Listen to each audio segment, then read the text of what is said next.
What's up, everybody? It's Troy Cartwright. Welcome back to another episode of 10-Year Town. Before we get started, wanted to remind everybody to make sure that you're signed up for the 10-Year Town community. You can do that at 10yeartown.com. We just redid the website a little bit to make it easier. So give it a look. Let me know what you think. And hey, I hope you have a great day, and I hope you enjoy this episode. Thanks. Today's guest is the great Dylan Marlowe. Dylan has a brand new record coming out this Friday called Mid-Twenties Crisis. And in this episode, we talk a little bit about that, what it was like writing his number one song for Jon Pardi, Last Night Lonely, and much, much more. So without further ado, here he is, Dylan Marlowe. Well, dude, thanks for being here. Dude, thanks for having me. Yeah, I've seen all the clips online. Seen the clips? Seen the clips. Did you write today? What'd you get up to? No, actually, I've been doing nothing but like press stuff yesterday and today. When's the actual record drop? 27th. Okay, so you're in it. Yeah, we're in like full record release mode right now. Dang, dude, that's awesome. I'm so pumped, dude. Thanks, dude. I feel like I text you randomly, but like, dude, you just got so many great songs. Thanks, man. Yeah, I just whatever the one the one that's halftime in the chorus. Oh, Empty Shotgun. Yeah, God, I love that song. Thanks, dude. Yeah, I wrote that with Joe and Seth, and I was really trying to just dig into like just the stuff I love doing. Like I was like, let's screw if it's country or not. Like I just want to do what I want to do, and yeah, it still is kind of country. So it's like, cool. Oh yeah, dude, that's right in there. Well, dude, I always start this thing off with the same question, which is, how long have you been in town? 2018, July 2nd of 2018, okay. I think. Or like, August 2nd of 2018. It's like 6 years. Yeah, 6-7 years. Where from? Statesboro, Georgia. Nice. Yeah. What, were you in school there or? Yeah. Well, I was from there. Okay. Yeah. From there, born and raised. Technically born in Savannah, but raised in Statesboro. Yeah. And, yeah, went my whole life there. Went to Georgia Southern for 1 year. Didn't go anymore. Yeah. But it sounds like it was probably pretty fun. Yeah. It was a crazy town. I tell everybody that Georgia Southern's so crazy that, like, when I moved here, I didn't really drink that much because you just do all that there. Like, you do it enough to get out of your system for sure. Yeah. What's the, I definitely played some venue down there. The Blue Room? I think so, yeah. Like, I think I was on tour. I think it was like, I want to say I was opening up for Riley Green, and it was like, it was 2017, 2018. I think it might have been in the parking lot if they ever do that. Yeah. I'm trying to remember. Yeah, they do a parking lot show. But it was a lot of fun. Yeah, that place is wild. It was very wild. Yeah. That was my main recollection. Yeah, no, it's a wild. Everybody that plays there is like, oh, that place. Like, half of them don't even remember being there. Yeah. Because it's that crazy.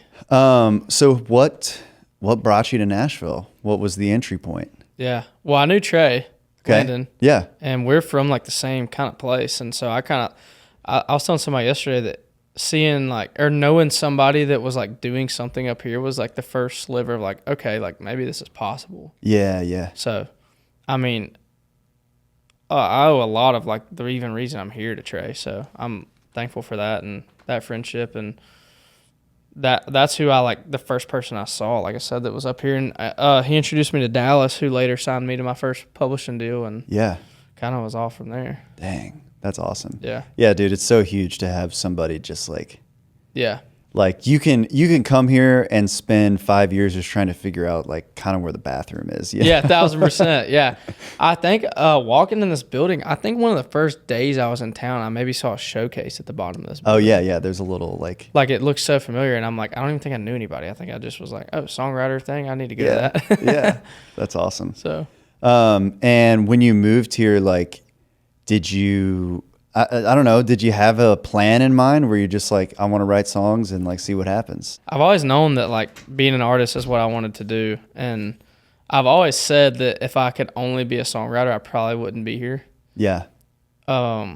Maybe just because I love being an artist too much. Like it's not that I love like the attention. It's just that I love like, honestly, that's my least favorite part about it is like that whole thing. But my favorite part about being an artist is just being able to like express how I'm feeling with songs and like put it out there, and just kind of like you kind of evolve too as an artist, you know, like from the stuff you first start writing to what you start writing 5 years later, and how vulnerable you can be and stuff like that. So yeah, and I think it's fun. Like I know just from personal experience, like when you're writing and then you're like, I want to say it this way because I know how it's going to feel. Yeah. Like when I play it in front of people and kind of get into like, for me, like getting to control like the outcome of the song. Yeah. Because there's nothing that's harder than like writing a great song and like going, man, I don't know if anyone's ever going to hear this. I know. It's like, at least I know I can control it a little bit. At least, 1,000%. It's like, I know I can at least go freaking post a video about it, or I can go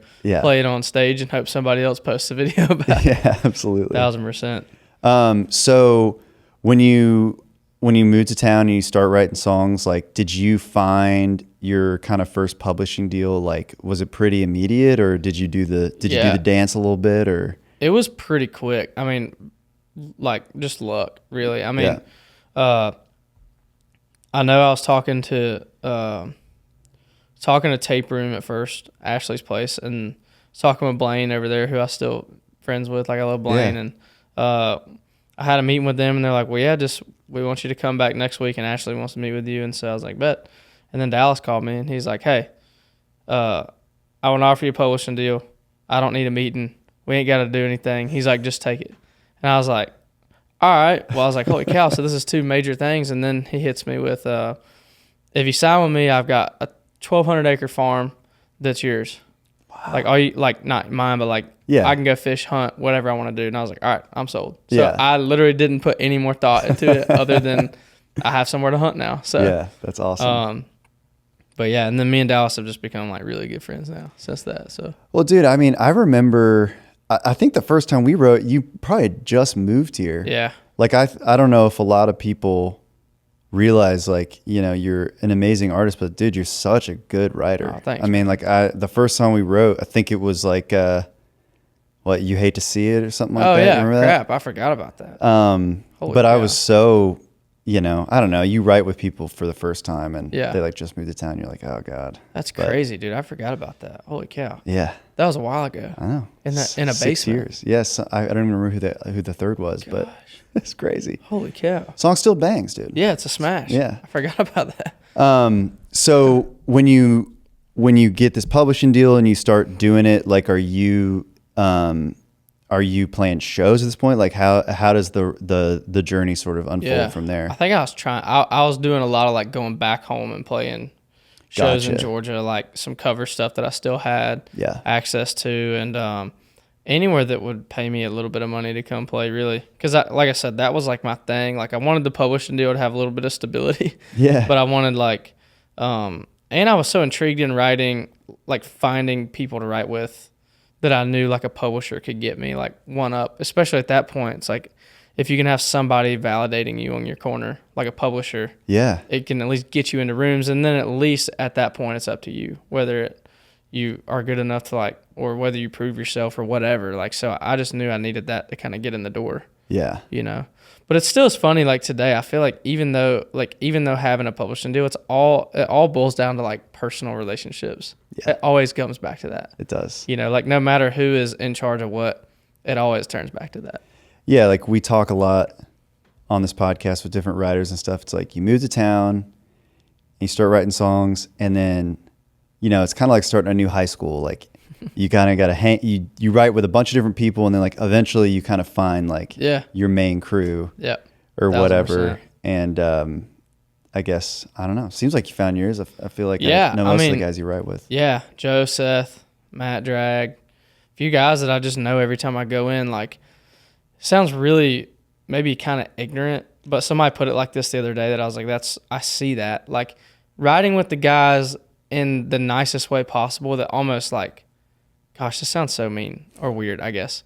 But you can see, like, as an artist, like, that stay out of your way, if that makes sense. Yeah. Not in a bad way, just like, if you come in with an idea and you're like, I know that I'm writing for this record. I know that this is what I want to hear. Like, me as a writer, I'm going to be like, all right, let's go. Let's do that. Like, I'm not going to try to change your mind.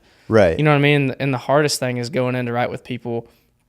And I've had a bunch of it where it's like, hey, they want to come in and write for the record, and it's like, great, we're writing for my record, and here's what I want to say. And they're like, well, no, I would say this. It's like, oh, yeah, it's like, right for your I'm record or my record. Like, yeah. it's hard because you don't ever want to, like, I'm like, it's so hard. Like, I never want to be an asshole to anybody, but I always want to, like, just go in with purpose. And the worst feeling ever is coming in with an idea that you, like, love, and then it just gets, it just gets ruined or whatever. I think too, when you find, like, your main guys that you write with, your main people that you write with, like, there's just what you're really describing is that you develop, like, such a deep trust. Yeah, where exactly. If I have, like, a really great title, you know, I know I'll look ahead and be like, oh, I've got this day coming up with these guys, and, like, dude. I'm gonna, save it for these guys, and that's just kind of part of figuring out how the game works, you know? Yeah, and lately, especially when it came to writing for this record, I kind of got to a point where I kind of slowed down on the, like, writing at 11 every day, and I just started going, I'm not going to really write unless I have an idea. Yeah. You know, especially if I'm trying to write this record personally. I don't really know if a personal song, sometimes it does, is going to come from anybody else other than me. Right. Because it won't be my experience and it won't be my thing. I mean, if I was just going in to write something for somebody else, it'd be easy to do that. But a bunch of the songs on the record came from just like, oh, I had this idea. The next people I write with is who I wrote it with, and yeah, that's awesome. Yeah, let's. I want to talk a lot about your new record, but before we get there, one of my favorite things that we do on this podcast is getting to ask people about their first number one.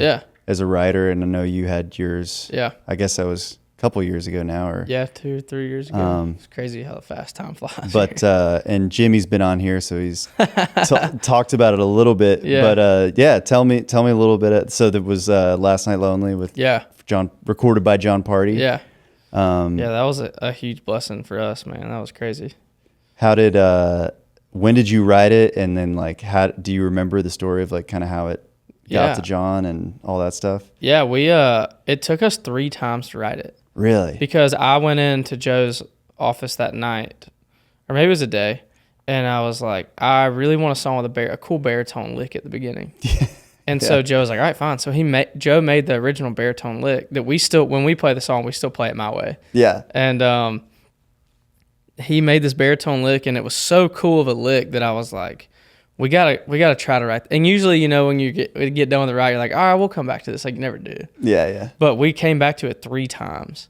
And on the 3rd time, I think the 2nd time we got the chorus, the 3rd time we got the verses. Yeah. And I was like, dang, I knew it was one of those songs where you knew it was, like, pretty decently good. So I knew that I wanted to keep it for me. Yeah. And I asked everybody, like, don't pitch this, please. Like, I want this for me. But also I told Joe and Jimmy, like, I mean, unless there's, like, a crazy opportunity, like, I really want to cut this. And those guys are, like, super cool. Like, they would have totally, like, told everybody no and let me cut it. And I think I might mess this up. I don't know. I want to say Joe maybe showed it to Bart on accident or purpose. I don't know. Knowing Joe, he probably showed him on purpose. But Bart was like, John's got to cut this. So he showed it to Jon, and then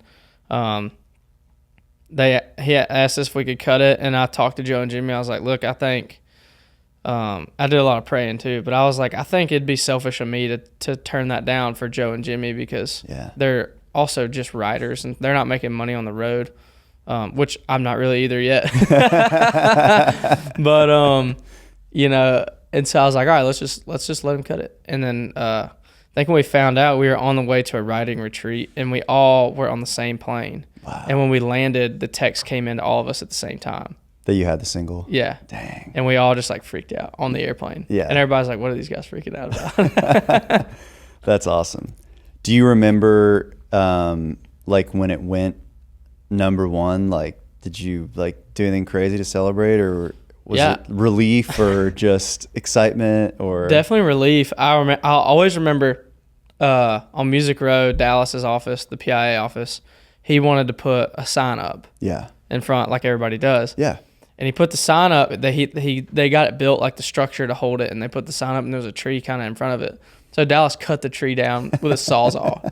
And the people that own the house were like, hey, you can't do that. And he was like, well, I already did it. And he was like, the problem was I had the sign up and they couldn't see my boy's face while you're driving down the road, so the tree had to go. Yeah. So Dallas, like I will say, Dallas will go to war for anything. He's the best publisher ever. He'll cut a tree down for you. That's amazing. I love that so much. Yeah. That I think actually that number one party was like the first number one party I've ever been to. Really? Yeah. That I can remember anyway. So it was cool, man. I loved all the speeches, and I could tell like it was cool because I think it was all three of y'all's first number one. Yeah. So it was just like, I don't know, it was very heartwarming, you know? No, it was cool. I had a big speech typed out, and then I got up there and just got nervous. I just said thank you. Yeah, there were some long speeches that day, if I remember correctly. There were some long speeches. Well, that's great, man. I love that. And I love that for you guys. And I guess so this new record, I know you work with, did Joe produce all this stuff? And yeah, the only song Joe didn't produce was one called "The Fence." Okay. Which we actually wrote in Colorado. It's the funniest story. When people look at the songwriting credits, there's like 7 of us. Yeah. And I know somebody's gonna be like, "Why did it take 7 of y'all to write that?" But I started writing. I had the idea because I was in. I'm getting long-winded. Sorry, but that's the only one Joe didn't produce. But it's the demo from that night. Oh, okay. It's the original. I did 2 just like start to finish passes. Yeah. And Mikey Reeves was the guy there, and so it was perfect. I was like, "There's no way I'm gonna beat this vocal." It was like 3 a.m. in the morning. Like all the dudes were behind me, like rooting me on, like to sing it. I felt like a boss that night. I was like, heck yeah. Like I was like, I need to do all my. I see why rap guys like sing with a posse because it's just fun. Like you have all your boys there. Yeah. But yeah, that's the only one. But other than that, that's awesome. Yeah. Yeah, dude, and good on you for like. I don't know. Sometimes I feel like we get. It's like, oh well, we got to beat the demo. It's like, well, if the demo's good. No, it's just perfect. roll with it was just me and an acoustic guitar. Seth was playing the acoustic guitar, and Seth and Mikey were like, "Hey, if this is going on the record, can we redo the guitar?" And I was like, "No, it's perfect." Yeah, like Seth just did it through a DI, and it sounds like crappy in the perfect way. Yeah, you know what I mean? It's what it needed. So. I love that. Well, I mean, you've been super busy. You've been on tour. Mm-hmm. Has that been all summer kind of a thing, or been out with Dan and Shay, right? Yeah. Okay. Yeah. It started in July, and I think we have 2 weekends left. Awesome. So it's been really great. I mean, those guys are awesome people, and I mean, I'll go on the record and say Shay is the best singer I probably ever heard sing. Yeah. It's insane, dude. Yeah. What's been? Have you had like any favorite moments from a show? I don't know. It's so fast. We have a 25-minute set. So we're really just geared, like just flying through as many as we can every night. I don't know. I have to think on that. All right. Yeah. All good. I guess you got, I'm trying to think. I think you have a single right now. Yeah. Boys Back Home. Yeah. And that's with Dylan Scott, right? Scott, yeah. Yeah, man. Yeah. He's awesome. He's funny, man. He's kind of become like a brother to me just over this whole course of meeting him, and he's the best, man. He's awesome. That's awesome. Have you been enjoying, like, I guess have you been doing like a bunch of the classic radio tour type stuff, going around playing all these shows? And we've been grinding it out for sure. It's fun. I think I enjoy it because I've told myself, like, if I'm gonna do this, I'm not gonna hate it. Like it's part of it, and if I don't want to do that, then I don't need to be an artist. Or if I don't want to do certain things. So I've kind of like found a way to enjoy it, I guess. Yeah, I think I think like, so many people, I remember when I had my song going to radio, everyone was like, dude, radio tour. Yeah. Get ready. Yeah. It's going to be 7 flights a day. It's going to be all this stuff. And then turned out that mine ended up happening during COVID. So like mine was all no way. on Zoom. I feel like it even changed after that because granted, we've had a bunch of tours that have like had radio rooms. Yeah, so you're already there, so it's probably like kind of more built in. Yes, it's been nice. It's such a different world, I feel like, even than it was 3 years ago. Yeah. you know, because I remember Trey going, yeah, he was gone for like 4 or 5 months. Yeah. And mine has been kind of sporadic. Yeah. Like a show here, you know, when they're piled in, and it's fine, but it hasn't been like what it used to be for sure. Yeah. I think I'm really lucky. Yeah. You know, I think it used to be worse for sure. Yeah. Yeah. They, maybe after COVID, it's sort of like, it's like tamed a little bit. Yeah, you know? I think so. Well, I can tell you're getting ready for a new record because I feel like every time I open up TikTok, like it's you, dude. I know. I hate it. I gotta but I'll tell you, man, and I mean this, like, I think your content's good, dude. Thanks. I think it does a really great job of like, I appreciate it. Just showcases the song. Yeah. Which, like, it's not rocket science, but like it's Yeah. hard. And people, you know, people don't realize, like, being an artist, it's like there's so much, that's such a huge part of it now. Yeah, it's really everything. I mean, I feel like back in the day you could like make phone calls to help your record out. Yeah. And now it's just content. Yeah. That's all you can do, really. But it's like, it's a free, you know. Yeah. It's a free opportunity to like let people hear the song. And I don't know, I was flipping through the comments. Something came up last night. I was flipping through the comments and I'm like, dang, dude, I think people are stoked for this new record. Are you stoked? How are you feeling? Yeah, I'm stoked. It's cool to have just like a piece of work, like a piece of art. It's like one encompassed thing that's not just a bunch of singles, and you know, it's I feel like it's like a cohesive kind of thing all the way through. Yeah, I finally got the chance to be an artist. Yeah. I feel like. That's awesome, man. How many songs? 15. Okay. Wow. Yeah, 15. That's awesome. And how many are like, are a lot of them like brand new or, you know, not out yet? Yeah, that was my whole goal with this. I didn't want to have a 15-song record and 9 songs be out. Like, that's my worst, my pet peeve about the music industry. I hate when people do that. Oh yeah, it's like it's like, it's not an album, it's a retrospective actually. Yeah, exactly. And I mean, my whole goal going into this was to have 3. Boys Back Home, You Did It Too, and Bat Out of Hell. Yeah. Those were just, I feel like from the start of this era, like I loved those songs and I wanted them to be a part of it. And we just dropped 2 early, like going into it, but I don't know if I'd really count those as like being totally out. Like the other ones have already had a life. These are more so just like dropping right before the record to like hype it up. Yeah. But yeah, so I guess with that being said, there'll be 10 or 11 brand new things that nobody's ever heard. That's awesome. Which is like sick for me. And that's what me as a listener wants to hear. Yeah. Like I hate going to a record and being like, oh, I know all these songs. There's 3 new songs. Yeah. You know.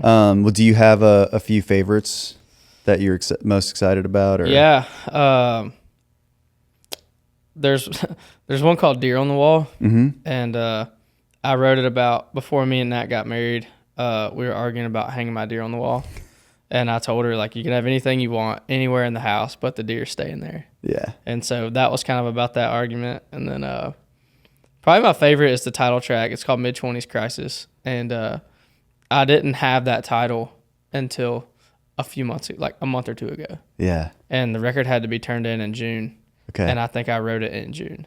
Wow. And just kind of sprung up on me. I'd been praying a bunch about finding a title for the record because I didn't want to just name it something random. You know, I wanted it to be cool as the first record I ever get to put out. Hopefully not the last, but well, it definitely won't be the last, regardless of whatever. But yeah, I wanted to have a song that meant a whole lot and that kind of glued the whole record together. And so I prayed about it. Woke up one night at like 4 a.m. and God was like, "Here's the title for your record." And I tried to like force it and push it. I had done a fishing trip. I had done a few things just to like think of this title. Yeah. And I just couldn't come up with it. And last second, God's like, "Here's the title," on a Tuesday. Yeah. We had just got done with the photo shoot for the record. Didn't have the title of the record. You still didn't know? No. Oh my gosh. And so that night at 4 a.m. is when I woke up and I literally went to pee in the bathroom and it just hit me right there. Mid-Twenties Crisis. Wow. And that's exactly what I was going through at the time too. And so I sat down that weekend on the road and I wrote a verse on Thursday, a chorus on Friday, and finished it on Saturday. Yeah. And then recorded it on Sunday because me and Nat were going to Alaska. Wow. And so I texted Joe the voice memo and he calls me. He's like, "This is it?" I was like, "Yeah, this is the title for the record. Only problem is the record has to be turned in by Wednesday and we don't have time to go to a studio." So I went to his studio and he laid out an electric guitar track, and I sang it. So it's just me and an electric guitar. Wow. And we were kind of worried, like, do we need another acoustic-y vibe track? But I think I haven't, I was like, I don't care. This has got to be the thing for the record. And Joe was so for it, and Joe's just been the best, like, dealing with all my mix stuff and everything. But yeah, your mix all notes. my tweaks, yeah. And but that's probably my favorite song. It's just I was kind of going through like just some comparison stuff, as everybody does in this town, I'm sure. And yeah, is that kind of what it's about? Just like kind of struggling with like what? Well, I don't know. Tell me. Yeah, it's just I feel like I was struggling with just comparison like crazy. I couldn't stop looking at social media and seeing, it's like anybody. I'm sure people have said it about me because I'm kind of a newer guy to town, but you could be doing something for 5 years and then somebody's been on here for 10 minutes, like flies past you. And that's such a hard thing, even though like you can be happy for them. And I'm still happy for everybody like that. It's such a hard thing to like look back and be like, dang, that's hard to watch. Yeah. And it's hard not to compare yourself at least to that. And so I feel like back in probably February, March, April, I just was like spiraling. Yeah. And then, on top of that, being newly married and then being on the road more than I was home was tough. And just like, I feel like in your 20s, everybody has this thing of like, am I all right? Am I too far behind? Yeah. Am I one step ahead? Like all my friends back home are living normal lives. They're having kids. They're like moving on. And I'm like, I don't even know if I can have a kid yet because I'm so busy and I'll never see it. So like, I feel like all these things were just piling and piling and piling. And so I was just spiraling, and that was like kind of the song that kind of helped me like heal me out of that like state of thinking, and so it's almost like some therapy or something for yourself. It is, dude. And it's funny because you could probably agree to this, but most of the songs that you write as like therapy, like you never see the light of day. You're just like, okay, I had to write that, I had to get it out, I can sing it at a writer's round and it'll be cool, and that's it. And then but this one like happened to be the thing. Yeah. Well, dude, I'm sure. I mean, I haven't. I think I've maybe seen a few clips of it that you've posted, but I don't know. I feel like that just honest stuff. Always resonates so deeply, and it's cool that you wrote it. I think you wrote it by yourself, right? So, but dude, I hear you, and I think that's like a really beautiful thing to write about, because like, I got a few years on you, and like, it don't always get any easier. And it doesn't matter, even the success that you have, if you do start looking around, you can always find somebody that's got more. And of course you can find plenty of people that would just be dying to live like you're living. And that's the hardest part, is like, why, like, it's so hard to be grateful if you're paying attention to everything else. Because I mean, if I told me 3 years ago where I'd be sitting right now, I'd be like, I'd have no problem. Nothing could ever take me down. Like nothing would ever disappoint me or make me sad. And then you're here and you're like, well, frick. And I think the hardest part is having like a song like Boys Back Home that like does really good, and then you put 3 after that don't do as good. Number wise, And it's like, oh man, that can put you in like a little bit of a hole. Yeah, because you're comparing yourself. It's good to compare yourself to yourself.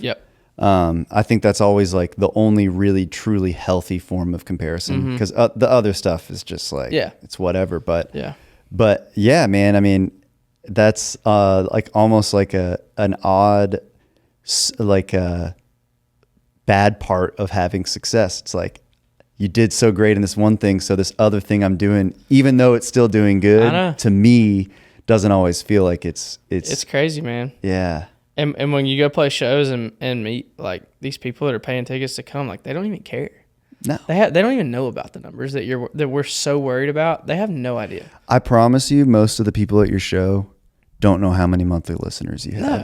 But it's like something I think about all the time. Dude, same. It's like in my head, it's like, oh, somebody's gonna look at somebody else and see they have more than me, and then not come to mine, and they have no idea. And it's not even like a diss on fans. Like as a fan, you don't care.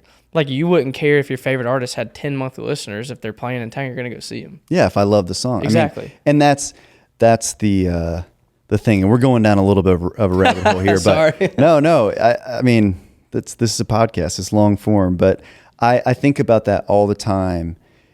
When you have, whatever, I'm making up a number. Let's say I get 100,000 streams a day.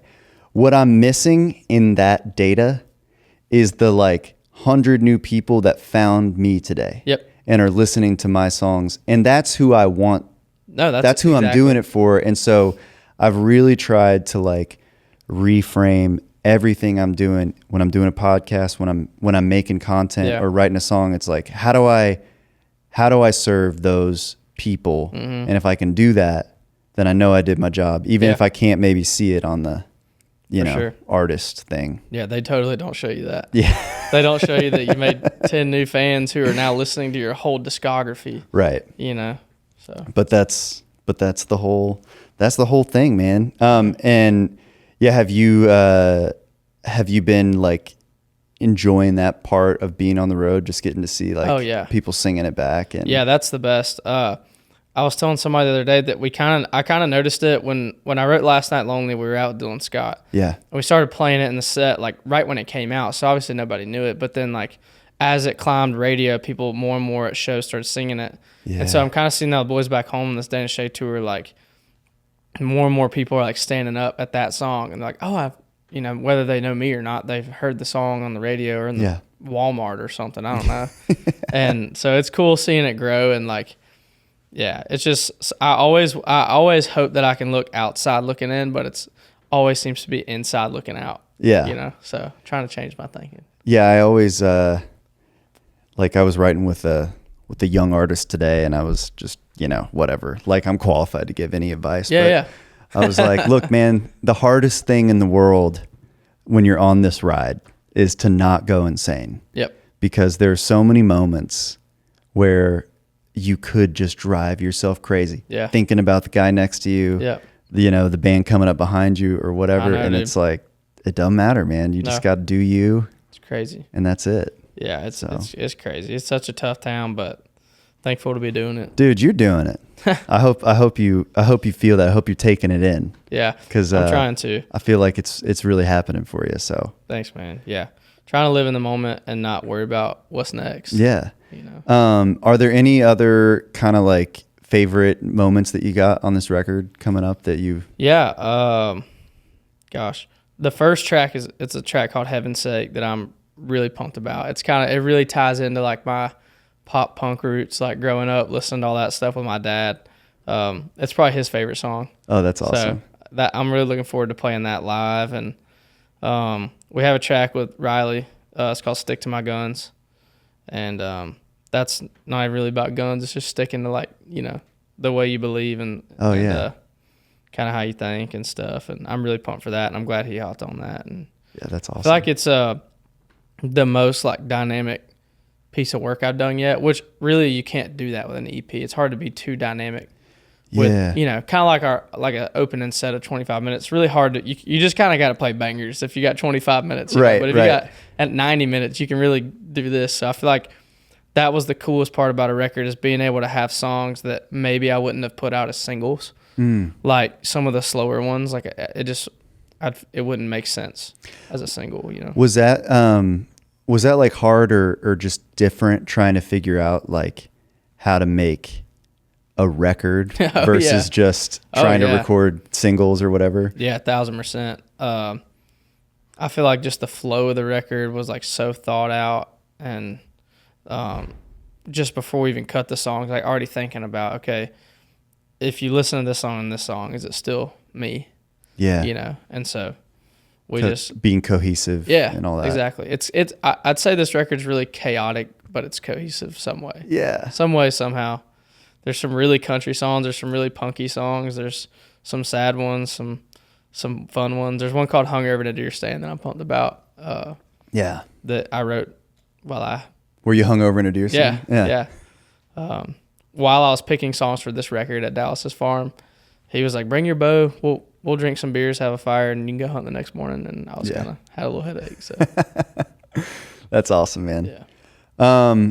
Well, before we get out of here, I always like to ask everybody if you could go back to younger you, just getting started on your journey, what's some advice you'd send back in time? Dude, the only thing that I would probably go tell myself that would like ease younger me's mind is like, just trust God. Just let him have it. Yeah. You know, because if you try to control everything, you're just going to spiral. And I mean, just proof of like finding the title for this record. I just stopped trying to like push for it, and I just gave it to God. I'm like, hey, if you want me to have this record and you want there to be a title, like, how can I glorify you with this record? Yeah. What can you, like, help me figure this out? And if it's not meant to be, then, I mean, how do I not? And then it's like, as soon as I just gave that up, it came to me literally. I mean, I probably prayed that on Sunday. Wow. And on Tuesday. You had it. It was like, there it is. Yeah. And then it was like, go write the song. It was the easiest song I've ever written by myself. Wow. So I think that's my biggest takeaway. And like, yeah, I don't know. What am I even doing this for if it's not that? You know?